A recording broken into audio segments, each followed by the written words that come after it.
वाईच्या गणपतीला दर्शनाला आलेलो आणि दर्शन झाल्यानंतर इकडे तिकडे फिरत होतो. तेव्हा मला तिथं मॅप्रो कंपनीचा एक स्टॉल दिसला. असा स्टॉल मी पहिल्यांदाच बघितलेला, त्यामुळे तिथं काय काय मिळतं ही बघायची एक्साइटमेंट लय वाढली होती. आणि तिथं सगळ्याच गोष्टी इतक्या भारीने इतक्या टिपटॉपमध्ये ठेवलेल्या ना, तर तिथनं काय ना काय ते खरेदी करून जायचंच असा अटळ निर्णय मी आणि भैयाने केला. मग लगेच आमची दोघांची शोध मोहीम त्या स्टॉलमध्ये चालू झाली.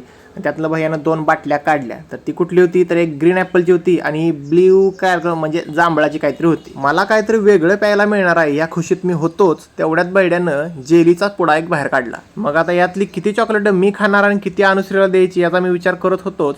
तेवढ्यात भैया बाकीची माहिती त्यांच्याकडनं घेत होता. तेव्हा आम्हाला कळलं की प्रत्येक प्रोडक्टवर 10% डिस्काउंट आपल्याला मिळणारच आहे. मग आम्ही दोघं पण खुश होऊन आमच्या बिग बजेटमधनं 413 रुपयाच्या खर्चाला मंजुरी देऊन 2 जामच्या बाटल्या, 1 जांभळाची बाटली आणि 1 चॉकलेटचा पुडा घेऊन आम्ही हलते पिक्चर झालो. पण भैयाला काय तिथनं निघायची इच्छाच नव्हती. पण नुसतं उभा राहून कोण आपल्याला फ्रीमध्ये काय देणार नाही म्हणून तो पण निघायला लागला.